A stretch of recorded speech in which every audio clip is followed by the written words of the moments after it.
Alright then, I guess we'll just jump into it. Okay, so the first article comes from Crypto Slate. It's talking about the first bank crash of 2026. It's written by Liam Wright. Late on Friday, January 30th, Illinois regulators shut down Metropolitan Capital Bank and Trust, a little-known institution with just 261 million assets handling control to the FDIC in what is officially a routine resolution, but it landed in the middle of a much louder market shock. Um, Basically, on the same day the bank failed, gold and silver saw one of their sharpest one-day plunges in decades, and Bitcoin sold off sharply amid the broader rush out broader rush out of risk. 24 hours later, the markets that are open over the weekend have are almost in free fall. So I don't know if you can't see it, but on the right side of the article, the Bitcoin is now at 77,000. When I believe, what was the Bitcoin high? We reached over 100,000, right? Mhm. I believe so. Yeah, I think so too. All right. Small bank closure on its own is not a crisis. However, paired with a violent unwind across metals and crypto, it reads more like a signal that tight financial conditions are starting to bite in multiple places at once. Regulators said the bank was in unsafe conditions and its capital was too weak to keep operating. Da da da da. Let's see. The FDIC said First Independent Bank in Detroit agreed to assume substantially all deposits, and the branch is expected to reopen under new management. So people's deposits are okay. Did not disappear. Gold and silver slammed. Silver particular coverage. Blah. All right. So I mean, it's the first bank failure of 2026. It took roughly a month to get there. How did I put this? Well, bank closures aren't new for sure, but Hmm. later on in the article, it basically talks about like there's two scenarios, which it's either A, it doesn't mean anything, or B, it's a sign of things to come, which is kind of a Yeah. safe way of taking it. However, I was reading it, and the FDIC has been tracking large unrealized losses on security portfolios across the system. So basically, what that means is like the unrealized losses, basically whatever the bank had in securities, like they still have the securities, but it's not a loss until they decide to sell it. Mhm. But according to the FDIC's latest quarterly banking commentary, unrealized losses on securities were still roughly 337.1 billion. Uh, so again, that's bank failures are entirely nothing new. But the real thing is like, is this going to lead up to a run on banks? I don't think so. I think this guy's taking like a conservative look to it. Um, However, it's a good thing to bring up that like gold, silver, and Bitcoin are falling as it as this is happening. Uh, let's see. Metal crashes, Bitcoin.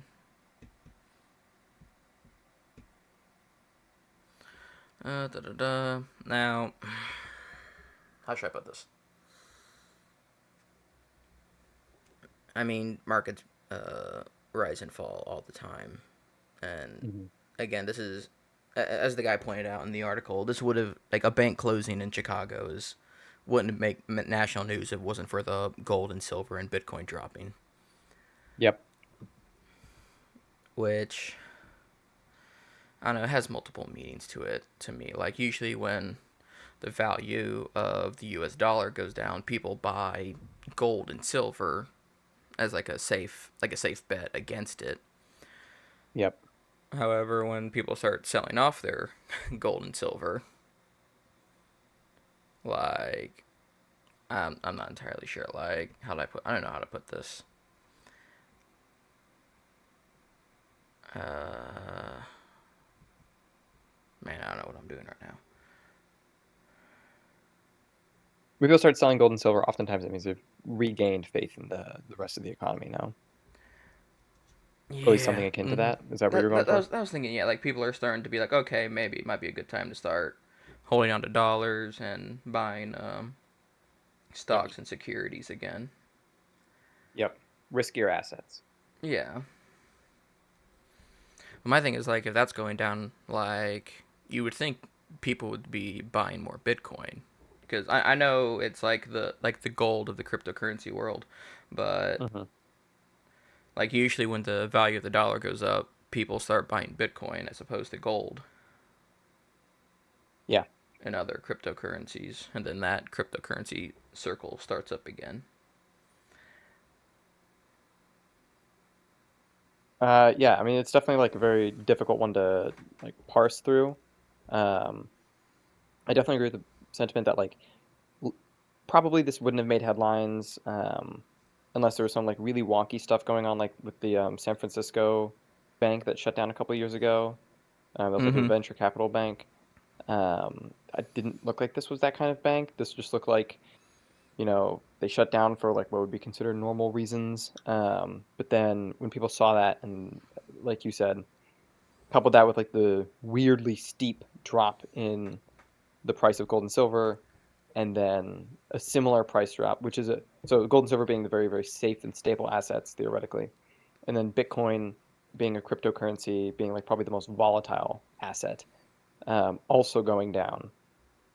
What that can mean potentially is that like a lot of people are just pulling out and trying to hold on to their hard cash, um, or onto like different, maybe more physical assets that they can directly put their hands on, Mm-hmm. that don't have as many like because most people don't own direct purchase of like stock or bond. They'll own it through an account connected to something like Robinhood, but ultimately Robinhood's the one that owns it. You're just kind of half owning it. And if Robinhood faces issues, I know a lot of those places sort of reserve the right to go, hey, we reserve the right to sell off the stocks that you bought, to save ourselves. Because I know there was something like that happened a couple of years ago with one of those exchange companies. So, but yeah, the fact that people are pulling out of both extremely risky, volatile assets like Bitcoin, as well as it seems like they're pulling out of like theoretically, apocalypse resources like gold and silver, makes it. And then you couple that with the bank failure, it's like, oh wait, is like the entire economy nuking itself, or is the money about to be, worthless? Yeah, If for I sure, for or sure. more reasonably, like if I put my money into like a stock or a bond, is that going to crater faster due to an economic collapse that travels faster than like a currency devalue, like widespread currency devaluation? So like if the economy collapses and institutions don't exist as much anymore, but the fiat currency can kind of stick around, it has enough purchasing power, you're safer to have like, dollars in your hand than you were to have them in like gold, some asset like gold or silver or like Bitcoin or a stock, or be kept in a bank that has like a fiduciary responsibility to other entities that might not be able, like that could cause a run on the banks, like they just don't have your money. So it's better to have it all in your hand, which is, I mean, I don't know that that is what's happening, but I think that's the sort of perception that all of these three things happening together, which could happen for entirely independent reasons, is giving people the impression of it's like, oh wait, yeah, it's all going down. I need to get my cash in hand before I can no longer have it, or before it becomes entirely the thing that you know, I'd say I bought a Bitcoin for 100 grand and it drops to 70. I'm like, do I need to pull out now to get something out of this before it tanks to zero? Or if I bought like a ton of gold, like gold bonds or whatever they're called, um, and then all of a sudden those start dropping. It's like, oh wait, do I need to get out of this before it drops to zero? And then if you work, if you had money in that bank, you're like, wait, do I need to get my money out of that before it's gone? Like, am I just going to be flat broke because I bought two assets and had saved money in a certain bank? And then if you don't, maybe you only own one of those three, you're looking around going, oh shit, do I need to get out of this before things get really, really bad? So I think Mm-hmm. that's the concern that a lot of people might be having, coming from this sort of very fast sequence of events.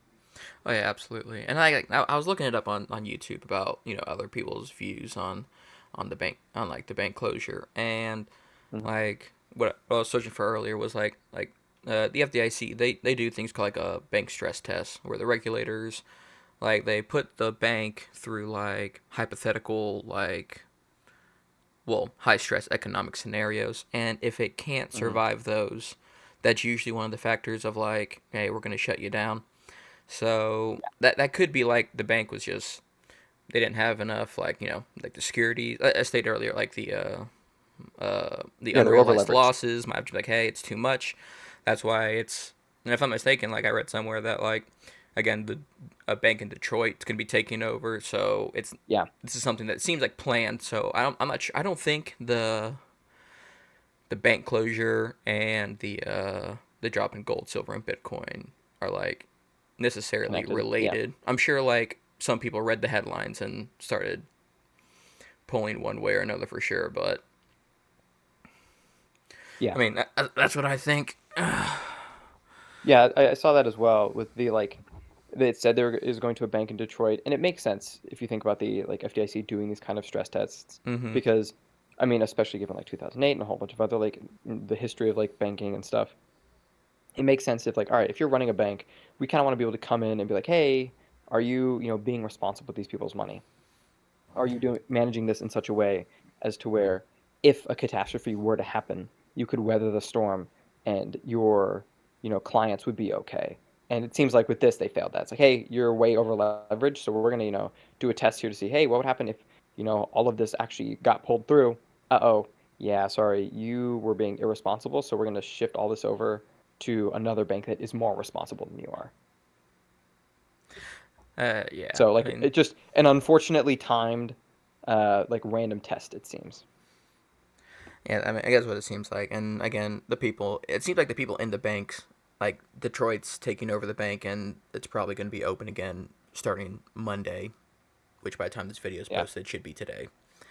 So there Yeah. shouldn't be a lot of people running out to the banks and taking the money out because theoretically it's owned by a bank that, well, it's being controlled by a bank that has, less failures or less unrealized losses. But again, their whole Hmm. unrealized losses can be a point towards if the economy is heading up or down. So, I mean, again, with the whole gold going down, silver going down, like, and I mean, as you said earlier, people are buying more stock. So and people usually only buy stock when they expect the economy to be going good.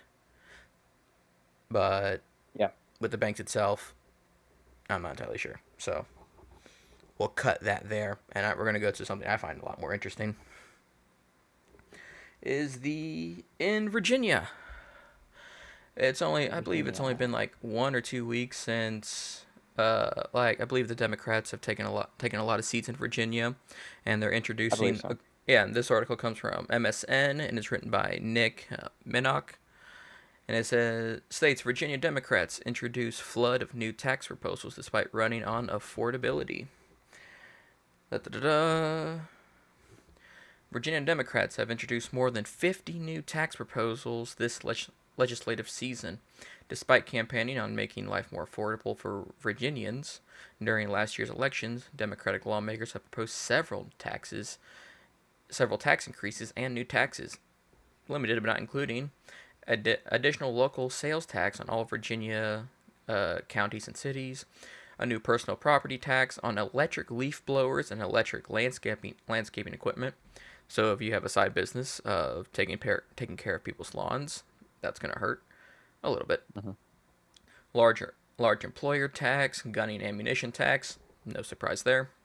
New income tax brackets. If I'm mistaken, that basically means instead of like, let's say 10,000, you make 10,000, then you go to 20,000, you're in a new tax bracket. I believe that means like now the tax bracket is 10,000 to 15,000, then to 20,000. Yeah. Next, delivery tax, that states here, which would hit Amazon, Uber Eats, FedEx, and UPS orders in Northern Virginia. Investment income tax, event tax, storage facility tax, gym membership tax, uh, dog walking tax, dog grooming tax, counseling tax, digital personal property tax. I was thinking, is that like NFTs? Yeah. Interesting. New car taxes and highway use fees. So I'm guessing the highways use fees is either like an extra tax like on your license and registration, or like they're gonna put Yeah. like tolls up. Increase in hotel tax in Arlington. Statewide speed cameras, not a tax. Oh, okay, whatever. Vehicle repair tax, home repair tax, and dry cleaning tax. Uh, and then Virginia Democrats are also looking at proposing a 4.3% tax on rideshare trips, an additional 1.9 tax on top of that for trips in Northern Virginia. I'm guessing the rideshare trips is that. I'm pretty sure they're referring to like if you Uber to work or like Greyhound Yeah. bus. Mm-hmm. So that's a lot. Mm-hmm.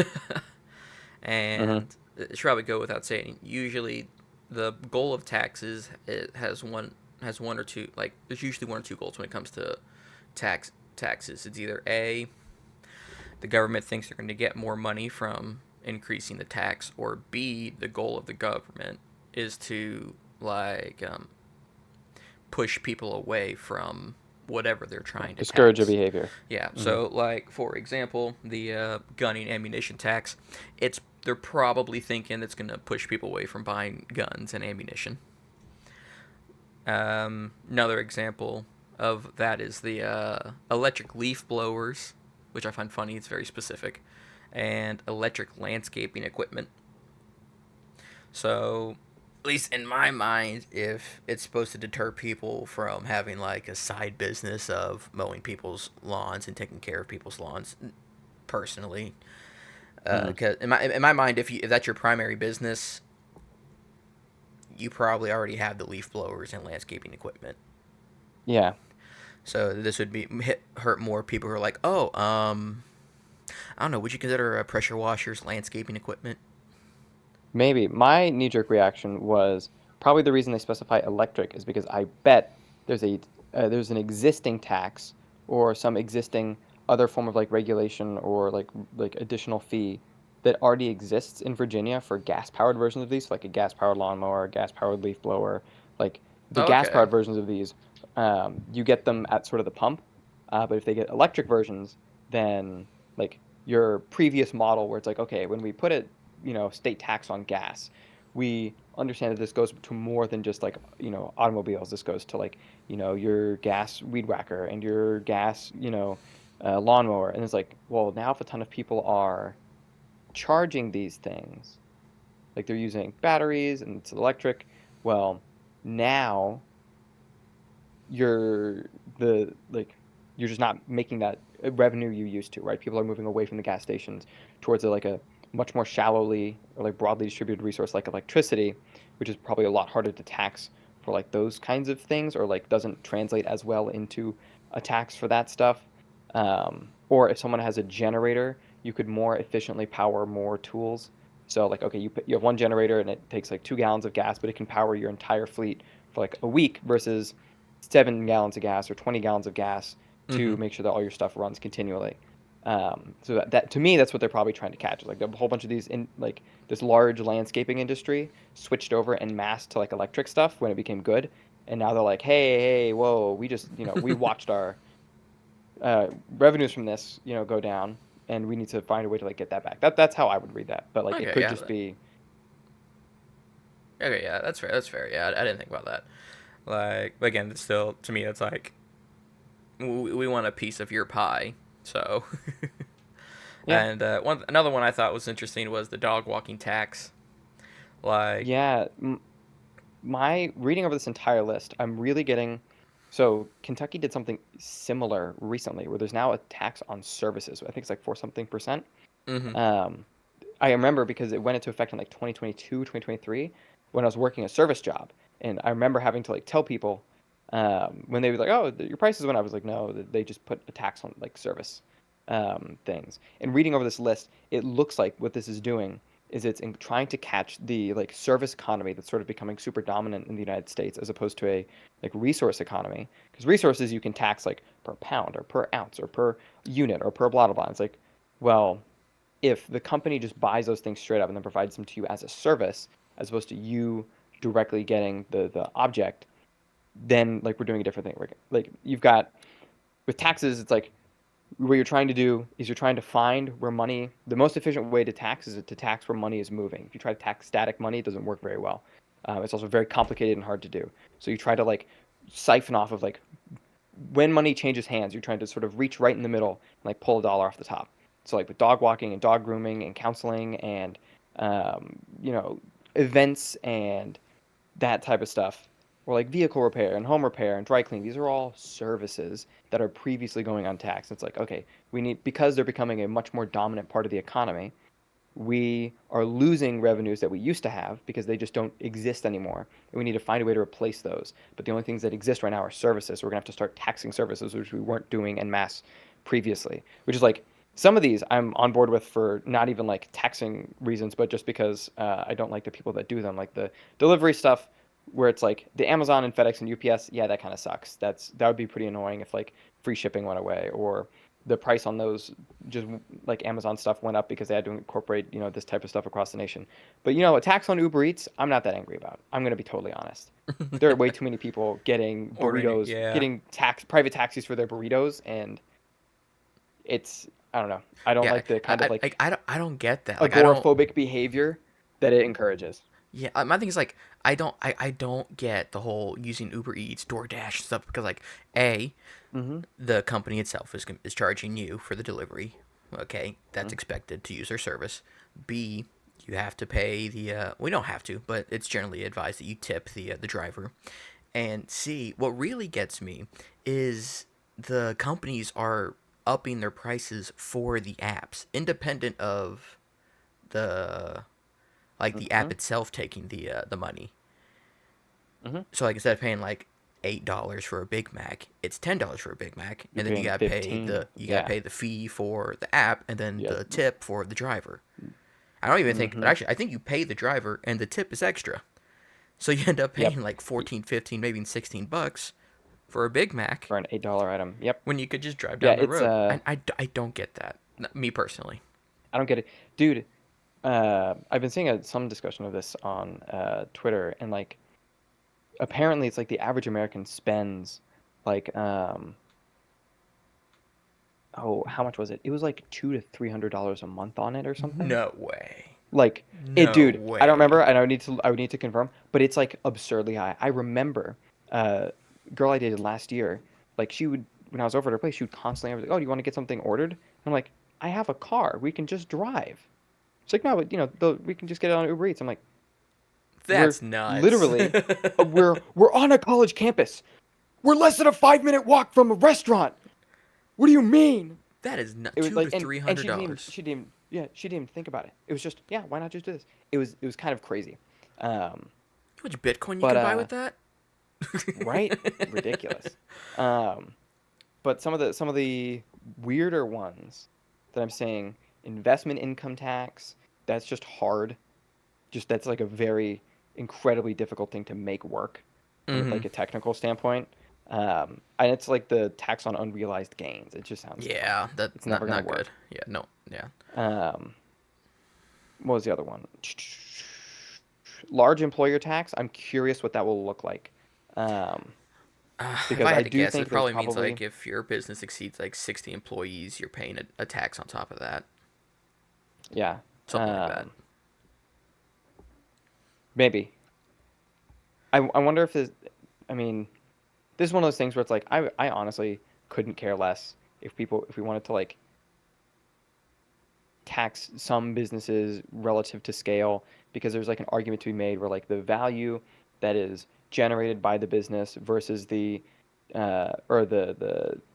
revenue that's generated by the business outstrips the value created by the business, and the larger a company gets, the more disparity you see between like the value people get in their lives and what the business can negotiate for example like Amazon, right? They're the dominant package delivery online shipping service, or Google or whatever. It's like when you have that much control of the market.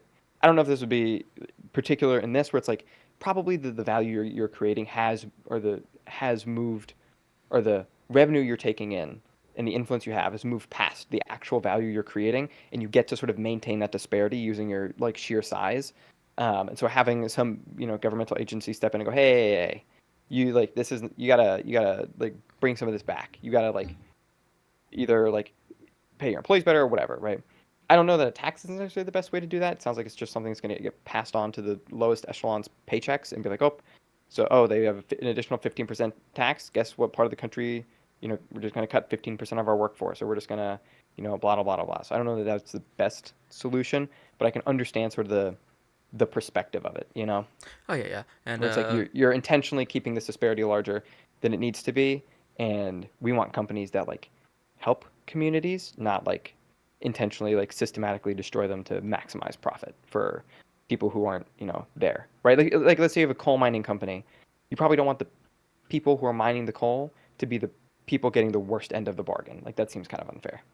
yeah, yeah, yeah, I got you. And like, I'm gonna go back to the point where you're like the relative size of a business, like the bigger they get, the more how'd you put it? Like the amount Like the you're disparity producing. between the value you're creating and the revenue you're taking in gets larger.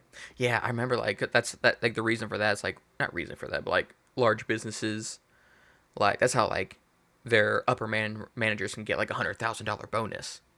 You know what I mean? Hmm. Like because it's not being passed down to their lower employees, so because they're getting all Hmm. the profits, the lower people are getting their paychecks, and not Yeah. relative to how much they produce or how good the quality is, kind of thing. So you Yeah. can have your people making $10, $15 an hour just stay at you know $400, $500 a Hmm. week, and upper people get 50,000, $100,000 bonus. I get that, but my thing is like again, I'm with you. The large employer tax, I'm down for that. Same thing with the Uber Eats thing. I'm down, and to an extent, I'm kind of down for the whole, at least for Amazon.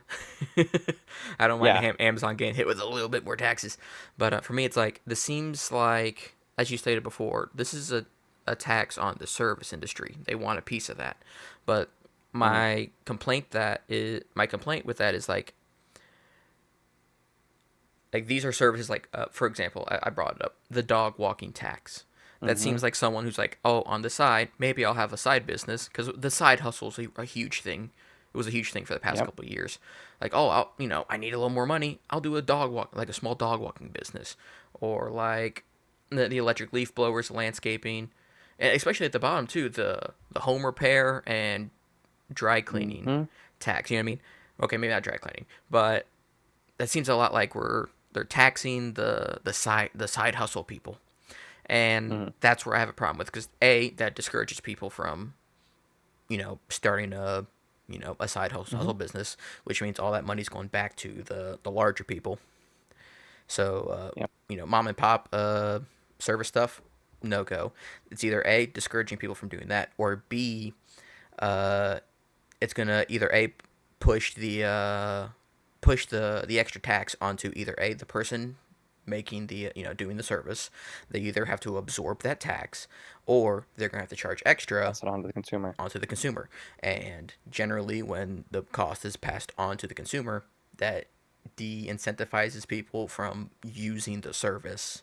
So then the Hmm. person doing the side hustle is getting hit, and then as again, and then we're back to that cycle of they're not doing it, back to the larger business that can absorb those Yeah. taxes, Hmm. and then so now we have less of a Yeah. That side hustle business. I get that. I agree. And there's an issue. There's like a really difficult issue here.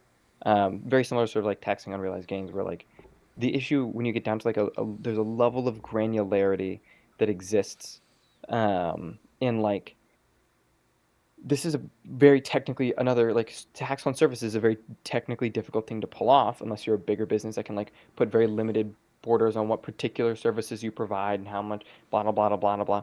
Like if you're someone who like okay, let's say my neighbor says, "Hey, you know what? I'll pay you, 100 I'm out of town for the weekend. I'll pay you $100 Saturday and Sunday to walk my dog."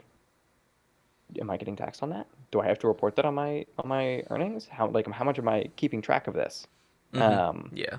or like a home repair tax, or like if your buddy says, "Hey, I'm gonna move. I need someone to help me, move all the stuff out of my house." Let's assume it's like part of the whatever, right? And he says, "Listen, I'll give you $500, and at the end, let's say you agree, hey, I'll help you, no payment, whatever. And at the end, he's like, here, have $500. I want you to, thanks for helping out." Do I have to report that on my annual? Was that part of the initial contract? Does that count as like a gift? Like, what am I, like, how am I gonna report this as an average person who doesn't know every single like state law, state tax, state whatever? And then, am I breaking the law? Is the Virginia IRS gonna come after me if I do this too much, or if I get caught doing it? Am I like defrauding the government now on accident? Which is an issue with a lot of these, where it's like you have to set like a minimum, like a lower bound for the value of the service, right? Yeah. Or a lower bound for the total income you're making. And then once you start saying, all right, well, here's the lower bound. Well, now we're playing a little bit of favorites with like big versus small businesses, right? Hmm. Are you trying to encourage big businesses to come into your city or to come into your state and like do this type of stuff? Or are you trying to encourage like small businesses to, remain in like local environment? Because if you say lower bound is like 10K a year, most small businesses are probably making around that. Um, or let's say you set the lower bound. All right, you need to be making at least $100,000 a year doing this. Okay, your average person just isn't going to make that. Your big businesses might. These large like multi-county or multi-state, you know, dog walking, apps that you can hire a local person through the app and the blog. They are probably going to get hit, so they're probably going to stop operations where you are. But some smaller operation that's just like, oh, Arlington City Dog Walkers Co-op, and they make, the entire company makes like less than $600,000 a year in like, cash flows, then they're probably fine. But now you've said, okay, we only want small local versions of this, which presents its own crop of issues. But yeah, I think this is just a very difficult thing to run on or to execute on, regardless of sort of the affordability stuff. Because in all fairness, right, we've got the highway taxes, we've got the additional speed cameras and whatnot. If they're coupling that with like some sort of comprehensive public transit thing, especially in like Arlington and some of the other large cities, then you know what? Or like the ride share tax and whatnot. It's like if you're coupling that with like new public transit, you're reorienting some of the stuff in the cities to be more walkable. You know what? That makes sense, right? You're saying, hey, we want you driving less on the roads, um, and we want you like walking and riding the subway and doing all this other stuff Hmm. because it builds like a better community, a better state. And we're doing this like sort of as a group thing where everyone pitches in together, because it's more efficient gas wise and it's more efficient power wise. So the cost of gas will go down. So when you do drive your car, it'll be cheaper. And also like we're trying to shift our behaviors towards this other thing that we think, or that us as a state legislature thinks is better for Virginia as a whole. But if you don't couple it with that, well, now it's just like, all right, am I lining the pockets of the AG for no reason? Hmm. Yeah, I got you. I got you. But I stated a little bit later in the article. It says political science professors Larry Sabo and Stephen Farnsworth believe most of the tax increase proposals will not pass the Virginia General Assembly. Quote, I think it's important to note that a lot of what gets proposed in legislature never comes to pass, unquote. That was the said by Farnsworth, a professor at the University of Mary Washington, to kind of wrap this up. Yes, I understand that a lot of what gets proposed doesn't come to pass, but it kind of is like, what kind of message are you sending when Hmm. you throw all these increased taxes, when you just kind of like, oh hey, vote for me, affordability is what we're going for, and Yeah, you throw a bunch of taxes on top of people. I mean, again, these states not coming to pass, but it's like, what does that send to the people who voted for you? Like, what kind of message right. does that send? Like at the very best, it's just bad marketing, Oh, right? for Like if sure, if for this sure. was a genuine concerted effort to like increase public transportation, which has a lower net cost per user, to each user than private transportation, like a vehicle and all this other stuff, like if that's your goal, you need to be running like that needs to be your stated thing, and then the taxes just need to be like a part of the bill, not sort of your front running, menu item of we're gonna make everything bigger taxes. Well, okay, why? Oh, yeah, we're actually going to make your whole life a whole bunch because you're instituting this and this and this and this and this, which will lower your costs in these ways. Like, oh, well, start with that, then just slip the taxes in at the end, like a real politician. Come on. Yeah, like a real politician. Sounds about right. Tell All me right. one thing and then slip it in quietly at the end. Mm-hmm. That's usually how it goes. That's what I've Back when heard. all the hype dies down. Okay, so for the next bit, I don't have an article for the next part. However, I do have. Here, give me 1 second. Let me find it again. What I'm looking for is there's an X account that I follow a lot. It's called The leading report. yeah, I'm the looking at the leading pictures. report, and Got the oh yeah, no, President it's Trump. Hopefully, Epstein. Yeah, there we go. yeah. Oh no, that's not it. That's a different one. There's Uh, the President Trump. Hopefully, will make a deal with Iran, and then there's the Jeffrey Epstein blamed Bill Clinton for the 2008 yeah, financial that was it. That was collapse. it. The I real, was trying to find yeah, the exact the X account. yep. Yeah, The so it real enemy of the says finance system is Bill Clinton. yeah, Jeffrey Epstein blamed Bill Clinton for the 2008 financial collapse. The real enemy, quote, the real enemy of the finance system was Bill Clinton, unquote. Now, again, we don't have I don't have a news article to pull up. That's just the leading report. I did no digging. However, you sent me the plot twist Yeah, there's from the tweet. Quantium. Let's see, I'm Hmm. going to read it. It says in August 2006, Epstein, a month after the federal investigation of him began, invested 57 million in the Bear Stearns high grade structured credit strategies enhanced leverage hedge fund. This fund was heavily leveraged in mortgage-backed collateralized debt obligations. On April 18th, 2007, an investor in the fund, who had $57 million invested, discussed redeeming his investment. At this time, the fund had a leverage ratio of 17 to 1, which meant for every dollar invested, there were $17 of borrowed funds. Therefore, the redemption of this investment it would have been equivalent to removing 1 billion dollars from the thinly traded CDO market. The selling of the CDO assets to meet the redemptions that month began a repricing process and general freeze in the CDO market. The repricing of the CDO assets caused the collapse of the funds 3 months later in July, and the eventual collapse of Bear Stearns in March 2008. It is likely Epstein lost most of this investment, but it's not known how much was his. Okay, so uh, basically, we all know that in 2008, that was the 2007, 2008, that was the housing market crash. That's the Yep. whole mortgage-backed securities. Yep. The The, movie, The Big Short. yeah, the Big Short. And to get into a little detail, basically, it's when it comes to like loans, like when you get a mortgage for a house, generally your bank does not keep that mortgage. It's gonna try to sell it off to different companies. You're still paying, but the bank's trying to get extra money out of it. Trying to get the money now, and other like the places Yep. they're trying to get the money. So it's weird circles. However, they would stack so mortgages on how safe quote unquote they are like A, double A, triple A, where A is like these people have a habit of not paying on time, they're not the credit's Hmm. not too good, and then they would combine those with double A and triple A's, which is these people pay on time, they have good credits, they would stack all those together in a bundle called a mortgage backed security and sell those off. And then again, it's the crash because people realize a lot of these companies are like, hey, these aren't like these. A lot of these people aren't making as many payments as they're supposed to, and a lot of that stems now. Granted, Epstein says he blamed Bill Clinton, and it should be noted that Bill Clinton started the what was it?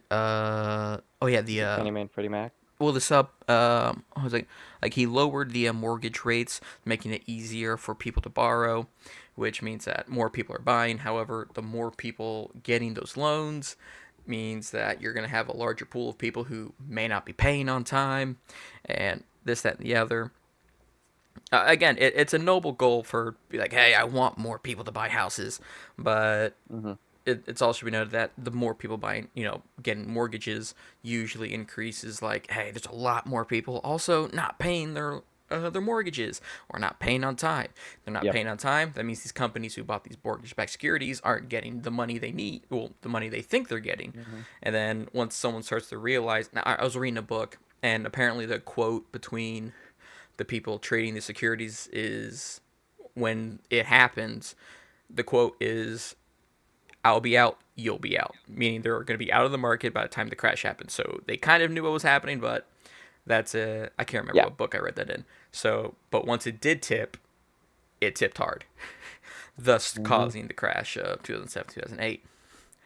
As stated in that X post, that well, it seems like Jeffrey Epstein Hmm. kind of saw that coming as well.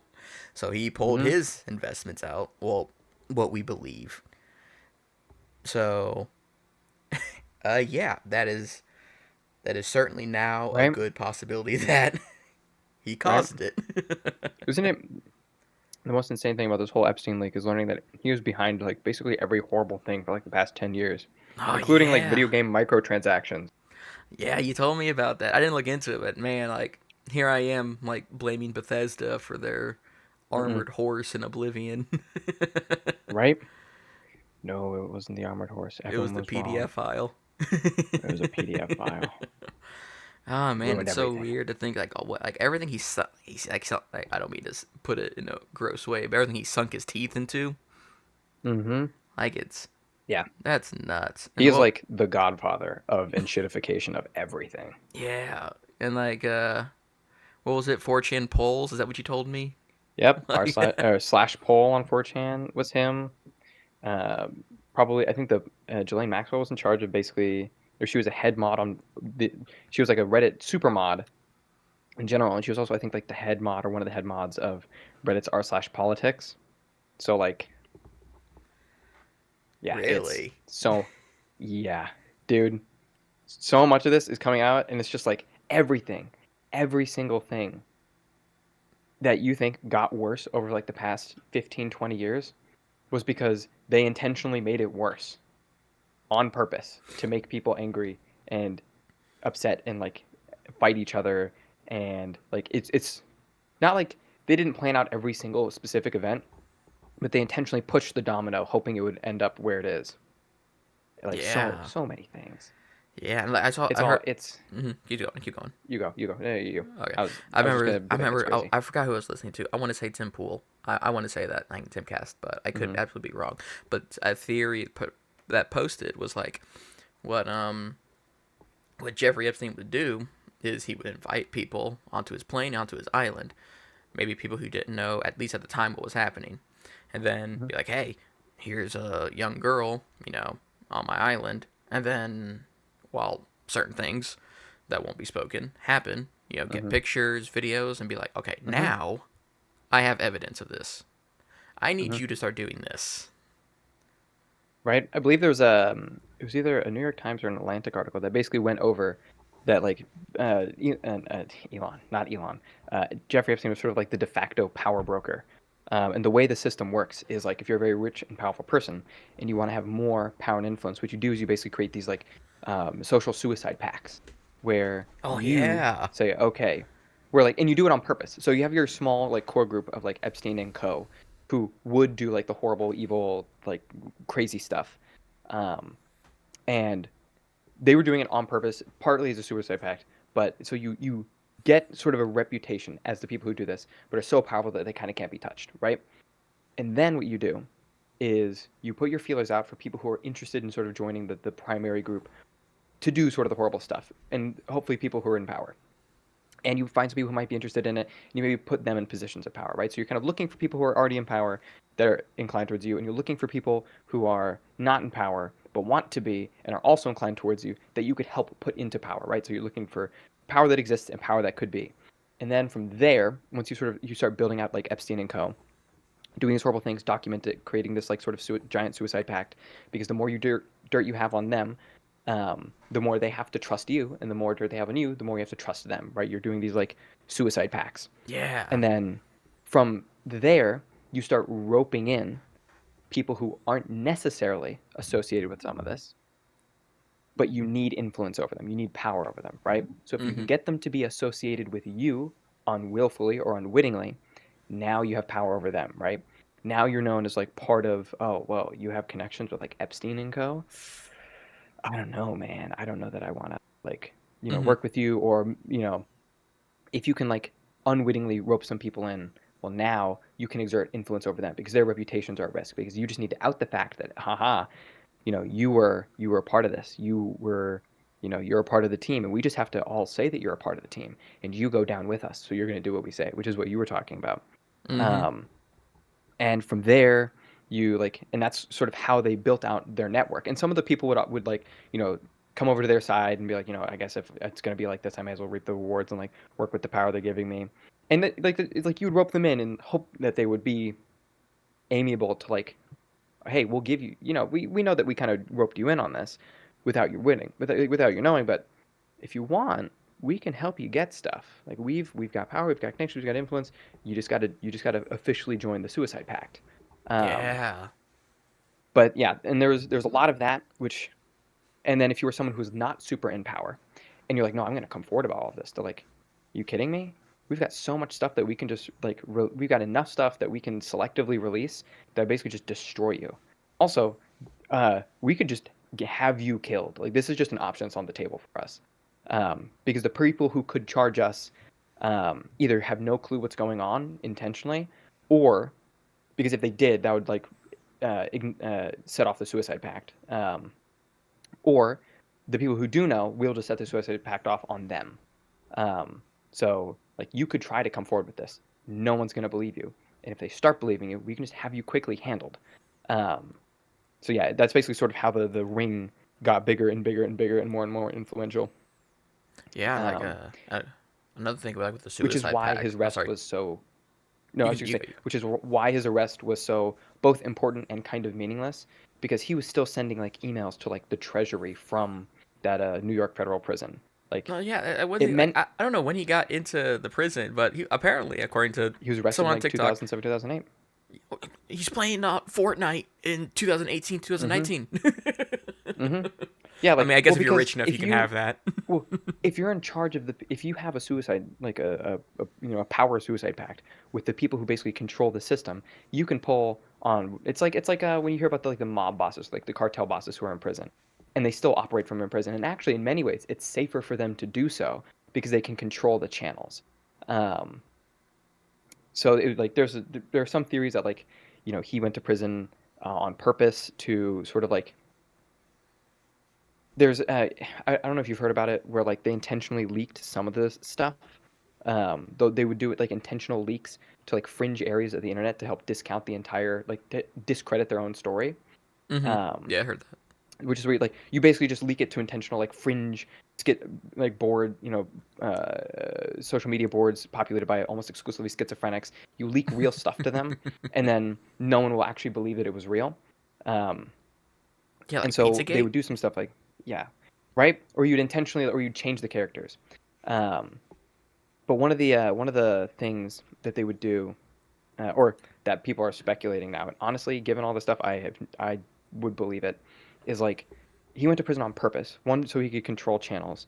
Two, um, so that like when the more basically in the system, the more vulnerable you make yourself, the more power you can exert. Um, so like doing this actually made him more powerful, and then basically he faked his suicide. Like there was a body double. He faked his suicide, and he's still running the operation. People are saying like from Israel because there's a lot of connections to like Israeli intelligence and Mossad and whatnot. And I think his dad was a um, uh, former or no, Ghislaine Maxwell's dad was like a former Mossad like top guy or something. But Really, I yeah, didn't know that. like all of this is like crazy, crazy, crazy. Um, but hey, you know what? Big ups, Massey. Hmm. I don't know if you've seen what's going. Oh, Thomas Massey. He's basically been like on a nonstop push to basically have them all, like basically everyone in the files. Like he's like drop all the files, and every single person who's mentioned in them for like doing something, jail, like Yeah, execution. I've seen that. I've seen this. And I was gonna say, I don't know. I'm gonna backtrack a little bit back to the suicide pact thing. That might be like a reason why we see like a drop in the market. Hmm. Like I remember a little bit ago there was like a few days ago, actually, yeah, a couple days ago with the release of the Epstein files, there was a drop in the like the stock market, kind of Hmm. like like a suicide pact, like you were saying, like if this information gets out. Now back then they probably weren't thinking this, but Well, like the suicide pact. Well, now all this information is coming out. For example, Bill Gates in the documents. We got Bill Gates. hmm I I don't have evidence for this one. Like Elon Musk, heard Trump allegations, things like that. Yeah, So once people are like, "Oh, we don't want to be associated with that," boom, market starts to go down a bit. yeah. If I'm mistaken, I remember seeing like Well, articles like market's down for a bit. yeah. The more sinister version of this is if you ascribe to the belief that most of the Epstein stuff is highly tied to like the Mossad and Israeli intelligence and whatnot. The follow up on that is that Israel wants to go to war with Iraq for some reason, or Iran, or whatever country it is. Hmm. Um, and Trump has been, pumping the brakes on that. Like, I don't really know, I don't really want to do it. And the idea is they use the whole suicide pact stuff to kind of shake the market and shake people's trust in the American institutions and like to shake the American political sphere by having the documents dropped on purpose to sort of like pressure Trump and be like, hey, just so you know, if you don't do what we ask, you are like we will destroy, all this. We will set the bomb off. Like the we will ignite the suicide pact. Which very risky move, I was but gonna say, but they dropped it. well, they dropped some of it. Yeah, that There's 3 million over five pages. million pages. Yeah, Like there's yeah, so there's apparently he's still also more. the most well documented. Jeffrey Epstein is the most well documented human in modern history, Really? Okay. beating out Chris Chan. Yep. Re- yeah, I mean, if you got 3 million pages on you from the government, you're probably well Yeah. documented. Yeah. But Yeah. Oh, another thing. Okay, I don't want to steer away from, finance and mhm. economics, but like, I don't know if you got the TikTok, but Freddy Fazbear from Five Nights at Yeah, Freddy's, dude. that's in the files. He's in the files. Yeah, apparently Epstein was a SFM NSFW video freak. I know. Yeah, the email like, dude, Also, apparently he subscribed to MatPat for game theory. that doesn't entirely like that makes sense. If you're looking at that kind of art on Hmm. on the internet, Because you're probably gonna watch the some game theory episodes on it. people, right? People theorized this by combing through some of the emails, one of which was sent to him from another YouTube commenter on a video, on a game theory video, saying no, it was actually Marionette or whatever the one of the characters' names is, which implies Yeah. that he was leaving theory. Here's my theory on what happened on the bite of 87. Yeah, but hey, that's just a theory, a conspiracy theory. And then actually, the more I think about it, that makes sense. Because if he wants to get more kids on his plane, he probably has to be Right? in the know with what they like. Right? That's probably why he played. That's probably why he played online, Yeah, I dude. played Fortnite, dude. Like, here, come on my island. I'll get you free V-Bucks. Right? Do you think his tag on there was CP Gunner as well? Oh, but I wouldn't doubt it. I would not doubt it. I wouldn't doubt it. Oh man, that's All nuts. right, All right, well, we're it gonna is wrap it crazy. up here because that's kind of all I got for now. Alrighty. All right, well, bye. Until next time. Until next time. I don't have an outro. Bye.